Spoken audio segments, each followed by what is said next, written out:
15절에서 17절까지 말씀 함께 보시겠습니다.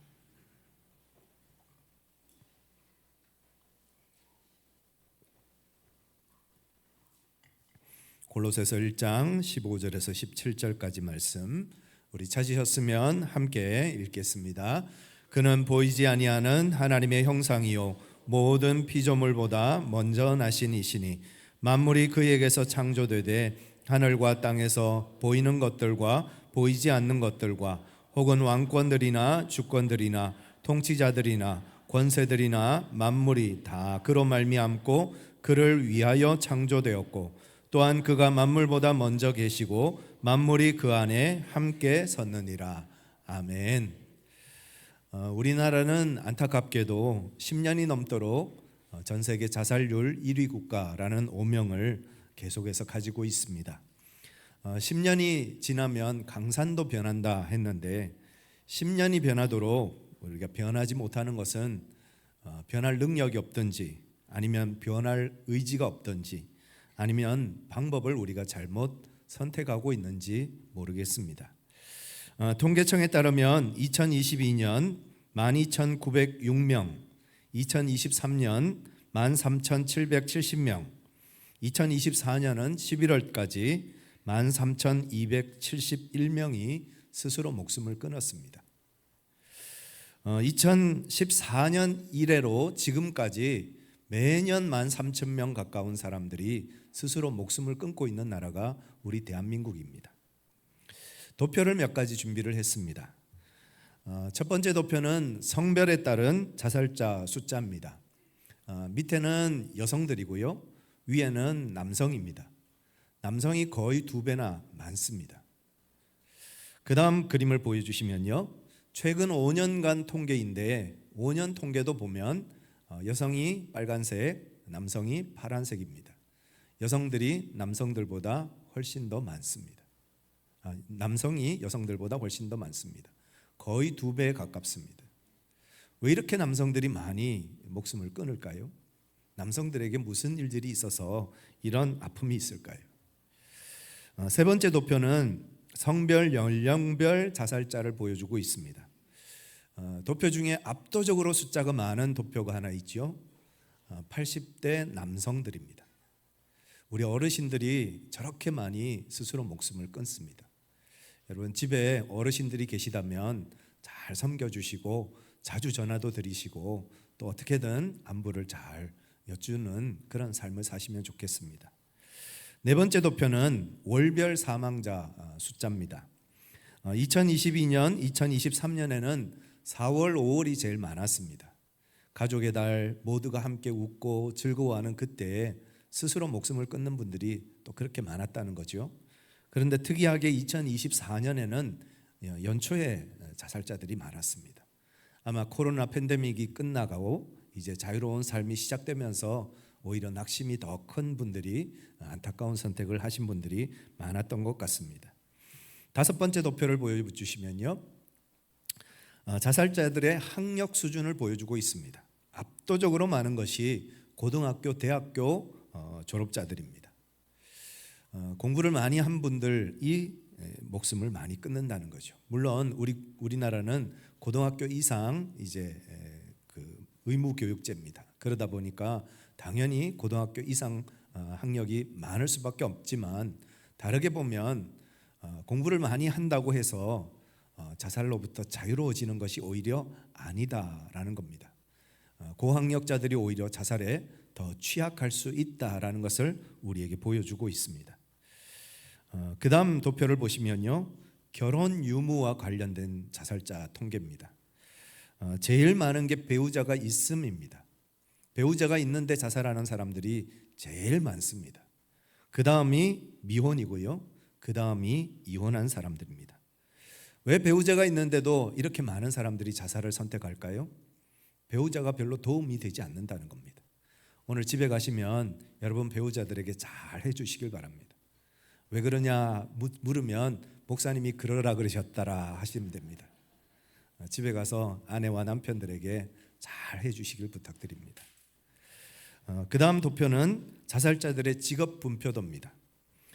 제일 많은 게 학생, 그리고 가사, 무직자들이고요. 그 다음이 사무종사자, 서비스 종사자, 단순 노무 종사자입니다. 가만히 보면 단순한 일을 반복해서 하는 사람들이 자살을 선택하는 경우들이 많다는 겁니다. 저도 잠깐 직장 생활을 했던 경험이 있는데 단순하고 반복적인 일들을 하다 보니까 어떤 생각이 드는가 하면 나는 왜 살아야 하지? 나는 이것밖에 안 되나? 이런 마음이 저절로 들더라고요. 우리 주변에 단순 반복된 일들을 하시는 분들 보시면 여러분들 실수를 하더라도 너럽게 양해해 주시고 격려의 말, 위로의 말, 또 용기 북돋워 주는 말들을 좀 많이 해 주시면 좋을 것 같습니다. 마지막 도표는 제일 중요한 도표입니다. 자살의 동기가 뭐냐 하는 겁니다. 무엇 때문에 자살하느냐 하는 동기를 보여주고 있는데 제일 많은 게 정신과적인 문제입니다. 병원에 가서 치료를 받고 진단을 받고 약을 먹어야 되는데 우리 사회의 통념이 아직도 이 정신과에 간다 하면 뭔가 이상하게 좀 잘못된 시선으로 보는 사람들이 많다는 겁니다. 그래서 정신과를 꺼려가게 되고 그래서 적절한 치료를 받지 못해서 그래서 결국은 극단적인 선택을 하는 사람들이 많이 있더라. 그 다음은 경제적인 문제고요. 그 다음은 육체적인 질병의 문제 순으로 나와 있습니다. 비신앙적인 문제를 신앙적으로 자꾸 풀려고 하면 안 됩니다. 비신앙적인 문제는 비신앙적인 방법으로 해결해 가야 도움이 되고 치료를 받을 수 있습니다. 그리고 함께 기도하고 또 함께 말씀으로 극복해 갈 때 이런 어려움들을 우리가 이겨낼 수 있을 것입니다. 이렇게 많은 사람들이 인생을 절망하고 있고 또 스스로 극단적인 선택을 하고 있습니다. 왜 이런 많은 사람들이 스스로 극단적인 선택을 하는 결과가 나타날까요? 그 이유가 무엇일까요? 물론 여러 가지 이유가 있겠습니다만 가장 큰 이유는 살아야 되는 이유를 발견하지 못했기 때문에 더 살아야 되는 이유가 없어서 그래서 아마 극단적인 선택을 하지 않겠는가 생각이 됩니다. 오늘 우리는 본문 말씀을 통해서 왜 우리가 살아야 하는가라는 질문에 대해서 답을 한번 찾아보려고 합니다. 오늘 본문 말씀을 통해서 하나님께서 우리에게 주시는 말씀을 듣고 그 말씀을 통하여서 우리에게 찾아오는 모든 어려움들을 이겨내는 용기와 희망을 가지는 저와 여러분들 되시기를 예수님의 이름으로 축원합니다. 첫 번째로 우리가 살아야 하는 이유는 우리는 그리스도로부터 시작되었기 때문입니다. 15절, 16절 같이 한번 읽겠습니다. 그는 보이지 아니하는 하나님의 형상이시요 모든 피조물보다 먼저 나신 이시니 만물이 그에게서 창조되되. 산에서 길을 잃으면 여러분 산에서 길을 잃어본 적이 있으시죠? 산에서 길을 잃으면 제일 먼저 뭘 해야 될까요? 우리 핸드폰이 있는 것도 아니고 어디에 구조 신호를 보낼 수 있는 것도 아니고 우리를 도와줄 수 있는 사람도 없습니다. 그럴 때 우리가 그 산에서 길을 잃어버렸을 때 어떻게 하면 좋을까요? 제일 먼저 중요한 것은 강이나 물줄기를 찾는 것입니다. 그 강이나 물줄기를 찾아 내려가면 반드시 땅으로 내려오기 때문입니다. 물은 항상 위에서 아래로 흐릅니다. 물길을 따라 내려가야 산 아래로 내려갈 수 있고 안전하게 구출받을 수 있습니다. 우리의 삶의 목적을 발견하려면 우리 자신으로부터 시작해서는 결코 목적을 발견할 수가 없다는 겁니다. 다시 말해서 처음으로 돌아가야 합니다. 처음을 미루어 살펴보아 갈 때 우리가 왜 무엇을 위해서 어떻게 살아야 되는가 그것을 알게 된다는 것입니다. 우리를 이 땅에 보내신 하나님으로부터 시작해야 우리가 어떻게 시작되었고 우리가 누구이며 삶의 의미와 목적이 무엇이고 앞으로 우리는 어디로 가게 되는가를 발견할 수 있습니다. 오늘 15절 16절 다시 한번 보시면 그는 보이지 아니하는 하나님의 형상이요 했습니다. 여기서 그는 이 누굴까요? 예수 그리스도를 말합니다. 예수님은 보이지 아니하는 하나님의 형상이라고 했습니다. 예수님은 보이지 않는 하나님이 보이는 하나님으로 우리에게 임하신 분이 예수님이시라는 겁니다. 그 예수님을 보면 우리는 하나님을 알 수 있다는 거죠. 계속해서 보면 모든 피조물보다 먼저 나신 이시니 했습니다. 예수님은 모든 피조물보다 먼저 계셨습니다.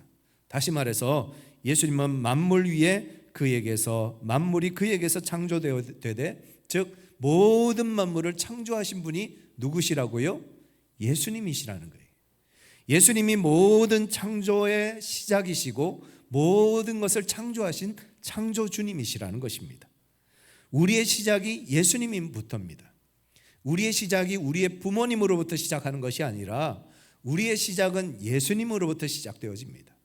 우리의 부모님, 또 우리의 부모님, 그 부모님의 부모님 계속해서 거슬러 올라가면 결국 누구에게 이르느냐? 온 우주 만물을 창조하신 창조주이신 예수님에게 다다른다는 것입니다. 예수님은 우리의 설계자이시고 창조주이시고 우리를 목적지까지 안전하게 인도해 가시는 인도자이십니다. 따라서 우리의 삶의 이유와 목적을 찾으려면 누구에게 가야 할까요? 예수님에게 가야 한다는 겁니다. 예수님에게 거슬러 올라가야 우리의 삶의 이유와 목적이 무엇인지를 우리가 분명히 알 수 있습니다. 그러면 예수님은 왜 우리를 창조하셨느냐는 겁니다. 왜 우리를 만드셨느냐는 거죠. 같이 한번 읽겠습니다. 요한복음 3장 16절 하나님이 세상을 이처럼 사랑하사 독생자를 주셨으니 이는 그를 믿는 자마다 멸망하지 않고 영생을 얻게 하려 하심이라. 예수님이 우리를 지으신 이유와 목적은 우리를 사랑하시기 위해서입니다. 예수님은 우리를 사랑하시기 위해서 우리를 창조하셨습니다. 저와 여러분들은 예수님의 사랑을 받기 위해 지음받은 존재입니다. 우리는 어쩌다가 세상에 던져지거나 버려진 존재가 아니라 예수님의 특별한 사랑의 계획을 따라 이 땅에 보냄받은 사람들입니다. 하나님의 형상을 잃어버린 우리들이 우리 죄악 가운데 또 세상 가운데 그렇게 방황하며 살던 우리들을 다시 회복시켜 주시기 위해서 예수님께서 이 땅에 오셨고, 그래서 그 예수님의 사랑으로 우리가 회복되어져서 하나님과 교제하는 삶, 하나님과 함께하는 삶을 살게 하시기 위해서 예수님께서 우리에게 오셨습니다. 따라서 저와 여러분들은 예수님이 만드신 걸작품입니다. 저와 여러분은 예수님의 무한한 사랑을 지금도 받고 있는 사람들입니다. 예수님은 우리의 시작입니다. 예수님은 우리를 사랑하시기 위해 우리를 창조하셨습니다. 예수님의 사랑을 받으며 살아가는 것, 그것이 우리의 삶의 이유와 목적이라는 겁니다.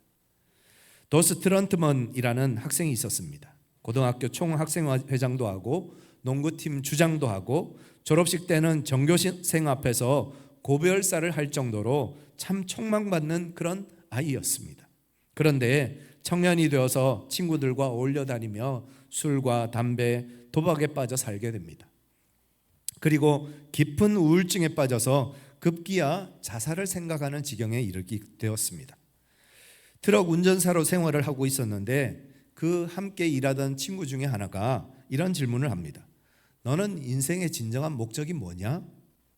그런데 그 질문을 듣는 순간 이 트로트먼이 자신에게 충격으로 와닿았다고 합니다. 내 삶의 목적은 뭐지? 나는 왜 살아야 하지? 나는 무엇을 위해서 사는 거지?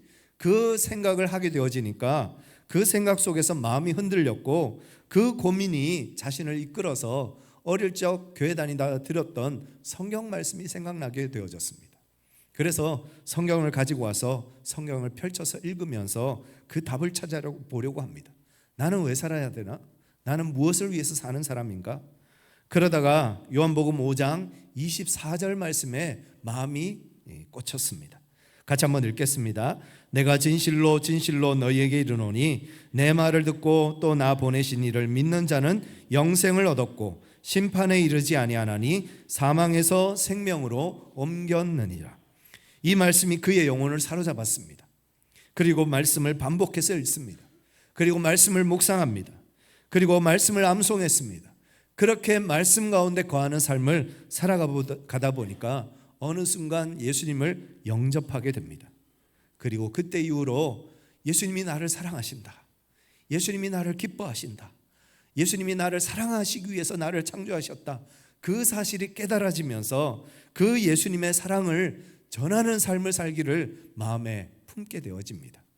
그래서 그때부터 내비게이터라는 선교단체를 창립하고 전 세계적으로 복음을 전하는 위대한 사역자로 하나님 앞에 쓰임받게 되었다고 합니다. 예수님은 우리를 사랑하십니다. 예수님은 여러분들을 사랑하십니다. 여러분 가슴에 손을 얹고 이렇게 한번 고백해 보실까요? 예수님은 나를 사랑하신다. 매일매일 이 고백으로 하루를 시작하시는 여러분 되시기를 간절히 축복합니다. 우리를 사랑하시기 위해서 창조하셨습니다. 우리를 사랑하시려고 이 땅에 우리를 태어나게 하셨습니다. 당신은 사랑받기 위해 태어난 사람, 지금도 그 사랑 받고 있지요. 당신은 사랑받기 위해 태어난 사람, 지금도 그 사랑 받고 있지요. 여러분 세상에 아무도 나를 사랑해 주는 사람이 없다 생각되시는 때가 있을지라도 하나님이 예수님이 나를 사랑하고 계심을 잊지 마시는 여러분 되시길 바랍니다. 예수님이 나를 사랑하신다는 것을 기억한다면 내 삶의 의미가 있고 내 삶의 목적이 있다는 것을 깨닫게 되실 것입니다. 두 번째로 우리가 살아야 하는 이유는 우리는 그리스도를 위하여 창조되었기 때문입니다. 16절 같이 한번 읽겠습니다. 하늘과 땅에서 보이는 것들과 보이지 않는 것들과 혹은 왕권들이나 주권들이나 통치자들이나 권세들이나 만물이 다 그로 말미암고 그를 위하여 창조되었고, 우리의 창조자이신 예수님은 우리를 필요하십니다. 우리를 필요하시는 거예요. 하늘과 땅과 보이는 것과 보이지 않는 것들과 왕권과 주권과 통치자들과 권세와 만물이 다 그로 말미암아 지음받았는데 왜 지으셨다고요? 왜 창조하셨다고요? 그를 위하여 창조하셨다는 거예요. 하나님을 위하여, 예수님을 위하여 우리는 지음받은 자들입니다. 예수님이 무언가 부족해서 우리를 창조하셨을까요? 아니면 예수님은 사랑받지 못해서 외톨이라서 쓸쓸해서 부족해서 우리를 창조하셨을까요? 우리의 사랑이 필요해서 우리의 사랑을 구걸하시려고 예수님이 우리를 창조하셨을까요? 아니요. 예수님은 우리의 사랑이 필요 없는 분입니다. 예수님은 스스로 자족하시는 분입니다. 예수님은 스스로 부족한 게 아무것도 없으신 분입니다. 그런데도 예수님이 우리의 사랑을 받기를 원하신다는 거예요. 우리에게 사랑을 주기 위해서 우리를 지으셨고 우리에게 사랑을 받으려고 예수님께서 우리를 창조하셨다는 겁니다. 예수님이 우리를 사랑해 주시는 것처럼 우리도 예수님을 사랑해 주기를 예수님께서 원하신다는 것입니다. 아무것도 부족한 것이 없는 예수님이 우리의 사랑을 원하신다는 것입니다. 요한복음 13장 34절에 같이 한번 읽겠습니다. 새 계명을 너희에게 주노니 서로 사랑하라. 내가 너희를 사랑한 것 같이 너희도 서로 사랑하라. 예수님이 우리를 사랑하신 것 같이 우리도 예수님을 사랑하는 것, 이것이 하나님이 정하신 새 계명이라는 것입니다.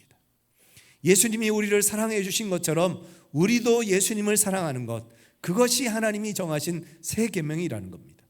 우리가 어떻게 예수님을 사랑할 수 있습니까? 우리 눈에 보이는 형제자매들을 사랑하는 것을 예수님을 사랑하는 것으로 간주하시겠다, 예수님께서 그렇게 받아주시겠다라고 말씀하시는 겁니다.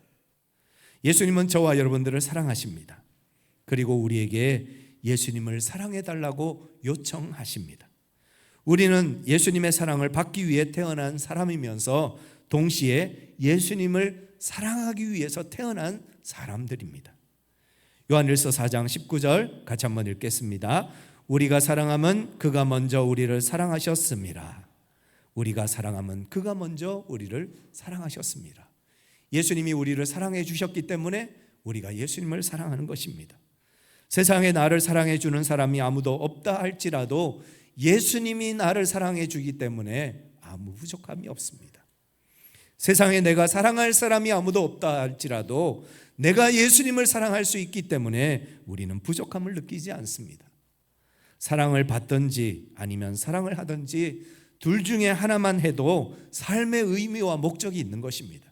그러나 사랑받을 수도 없고 사랑할 사람도 없다면 그런 사람들은 삶의 이유와 목적을 잃어버리게 될 것입니다. 내려놓음의 저자인 이용규 선교사님도 극심한 우울증과 스트레스로 죽고 싶다는 그런 마음을 가질 때가 있었다고 합니다.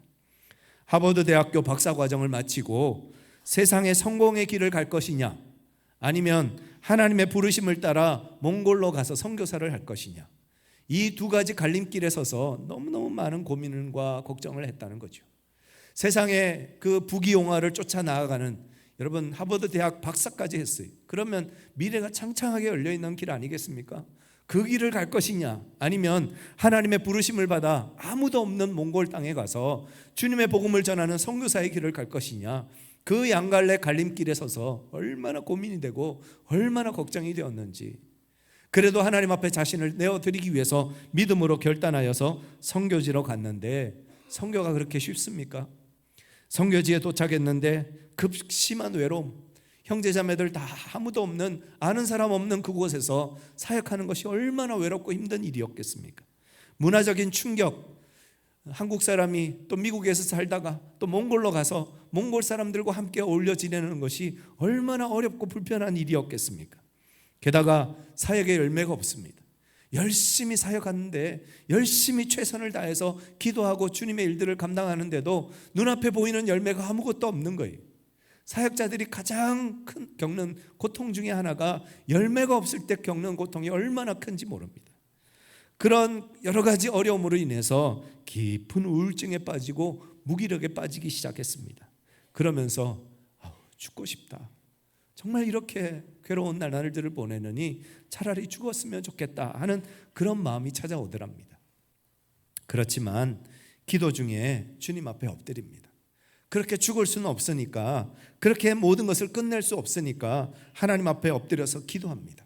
그렇게 하나님 앞에 엎드려서 정말 절망 중에 기도하고 또 기도하고 또 기도했더니 예수님의 사랑이 경험되어지는 은혜가 나타나기 시작하더라는 것입니다. 세상적인 사랑과 세상적인 기대가 다 떠나가고, 그러니까 그 빈자리에 예수님의 사랑이 채워지는 역사가 경험되어지기 시작합니다. 그러면서 하나님이 나를 사랑하시고 내가 하나님을 사랑하듯 몽골의 형제자매들을 사랑해야 되겠다는 마음이 그 마음속에 불일 듯 일어나기 시작했고, 그 마음을 가지고 하나님의 사역을 다시 시작하고 주님의 일들을 감당했을 때 하나님께서 함께 하셔서 놀라운 부흥과 사역의 열매를 맺게 하시더라는 것입니다. 예수님이 여러분들을 사랑하십니다. 그리고 우리에게 예수님을 향한 사랑을 요구하고 계십니다. 예수님을 위해 사랑하시는 여러분 모두가 되시기를 간절히 축원합니다. 예수님을 더 사랑해 드리기 위해서 최선을 다하는 삶을 살아가는 우리 모두가 될 수 있기를 간절히 소망합니다. 사랑받는 것도 중요하지만 사랑할 때 삶의 의미와 목적이 생기는 것입니다.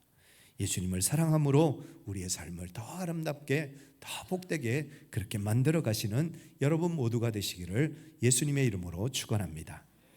마지막 우리가 살아야 하는 이유는 우리는 그리스도 안에 서 있기 때문입니다. 17절 같이 한번 읽겠습니다. 또한 그가 만물보다 먼저 계시고 만물이 그 안에 함께 섰느니라. 나무가 땅에서 뿌리가 뽑히면 어떻게 될까요? 곧 시들어 말라 죽게 될 것입니다. 우리 인간도 창조주이신 예수님에게 뿌리를 내리고 살아야 영원한 기쁨과 행복과 만족을 누리며 살 수 있습니다. 예수님에게서 뿌리가 뽑히면 그 인생은 결국 말라 죽을 수밖에 없는 인생이 됩니다. 예수님은 만물보다 먼저 계셨고 만물이 그 안에 함께 서 있습니다. 만물의 기초가 예수님이라는 겁니다. 그 만물의 기초이신 그 예수님에게 뿌리를 내리고 살아야 우리가 살 수 있다는 겁니다. 예수님을 떠나서는 우리는 결코 살 수가 없습니다. 스위스 정신과 의사이자 심리학자인 폴 트루니에가 노이로제 환자나 우울증 환자들을 만나면 꼭 처방하는 것이 하나 있습니다. 정신과 의사니까 약을 처방하기도 하고 상담을 하기도 하고 또 여러 가지 치료 방법을 행하기도 합니다만 꼭 한 가지 처방전을 더 처방을 합니다. 그게 뭔가 하면 시편 23편을 하루에 6번 이상 꼭 읽으십시오 하고 처방을 했다고 합니다. 그래서 아침에 2번, 점심에 2번, 저녁에 2번, 마치 아침, 점심, 저녁 약을 먹고 우리가 몸을 회복하듯이 그렇게 시편 23편을 꼭 6번 이상 읽으라고 권면을 했습니다. 그랬더니 그 말을 듣고 그대로 따라했던 사람들 중에 많은 사람들이 우울증에서 노이로제에서 벗어나서 자유의 기쁨을 누렸다고 합니다. 여러분, 마음의 병에도 제일 좋은 약이 뭘까요? 구약과 신약입니다. 마음의 병에도 제일 좋은 약은 우리 하나님의 말씀입니다. 말씀으로 여러분들의 마음을 치료하시고 여러분들의 마음을 고치시기를 간절히 축원합니다.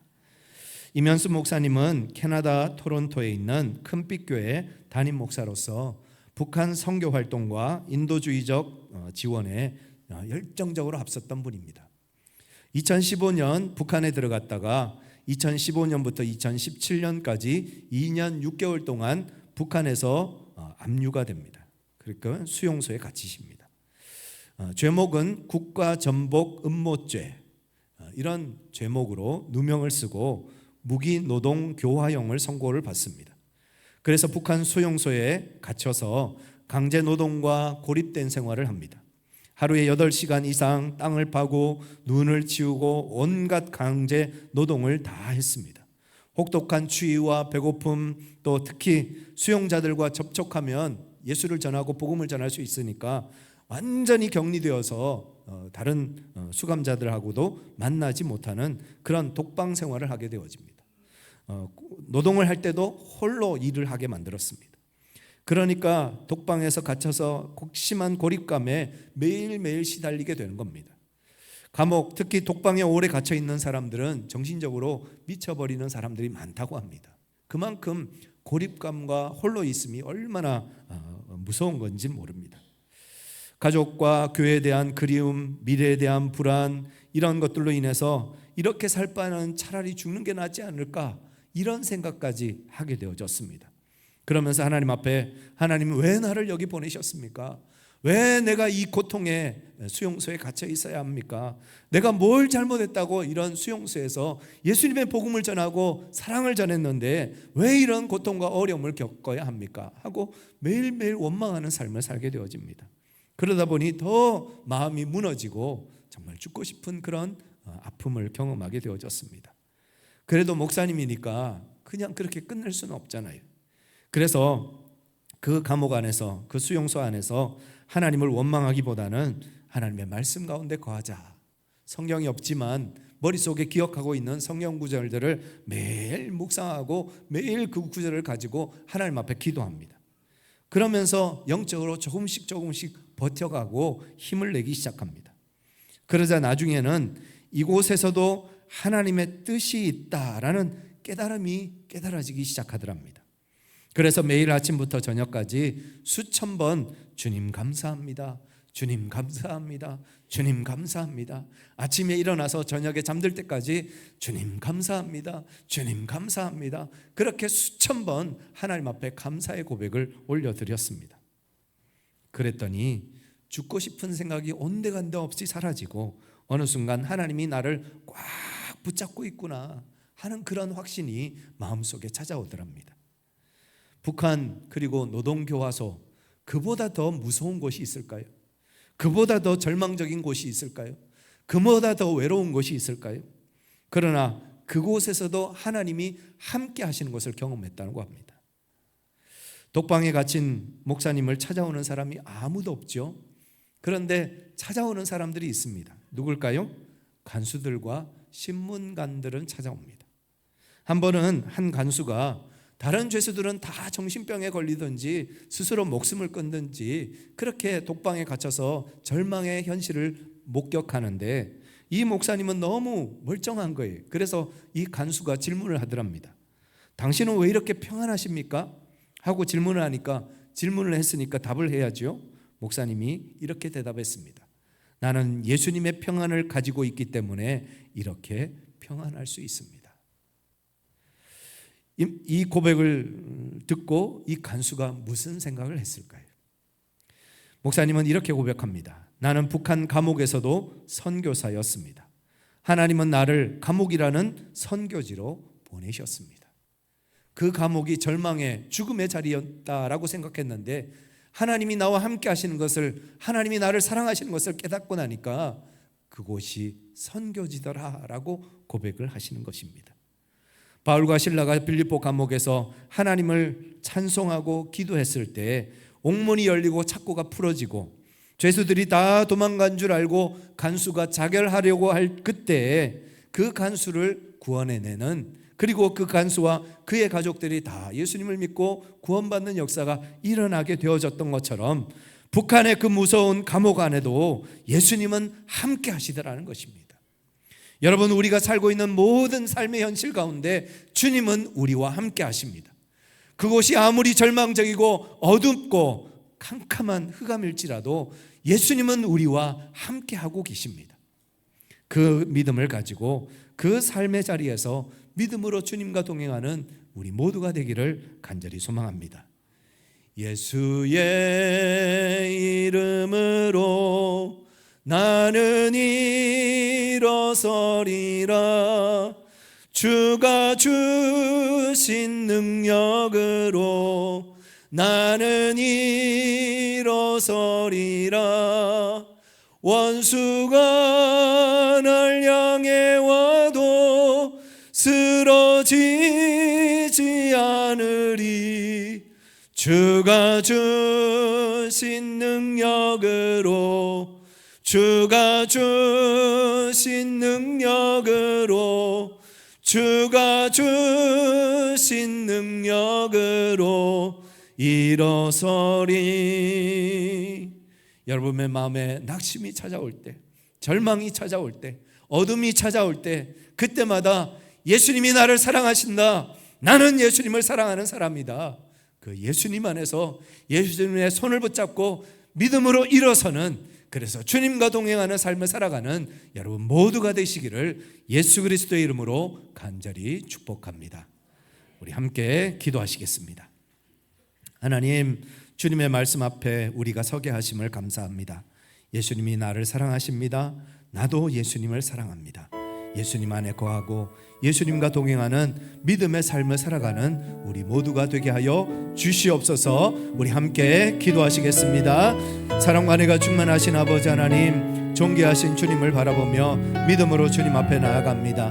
우리의 마음과 우리의 중심이 주님께 향하게 하여 주시고 하나님만을 바라보는 믿음의 삶, 은혜의 삶을 살아가는 우리 모두가 될 수 있도록 하나님께서 함께하여 주옵소서. 예수님이 나를 사랑하시고 내가 예수님을 사랑하는 믿음의 자리에 거하게 하여 주시고 주님과 동행하는 은혜의 삶을 살아가는, 그래서 모든 어둠을 이기고 모든 절망을 이기고 모든 탄식을 이기고 믿음으로 승리하는 우리 모든 성도들 다 되어질 수 있도록 하나님께서 함께하여 주시고 역사하여 주시옵소서. 존귀하신 아버지 하나님, 우리를 사랑하심을 감사합니다. 우리 또한 주님을 사랑하기를 원합니다. 주님을 사랑하는 그 열정과 열심을 가지고 매일매일 주님 안에서 살아가는 우리 모두가 될 수 있도록 아버지 하나님께서 함께하여 주시옵소서. 우리를 불러주신 그 놀라운 계획과 뜻하심을 따라 믿음으로 걸어가는 주의 거룩한 백성들 다 될 수 있도록 하나님께서 역사하여 주시옵소서. 우리 주 예수 그리스도의 이름으로 간절히 기도드리옵나이다. 아멘. 우리 다 같이 일어나셔서 함께 찬양하시겠습니다.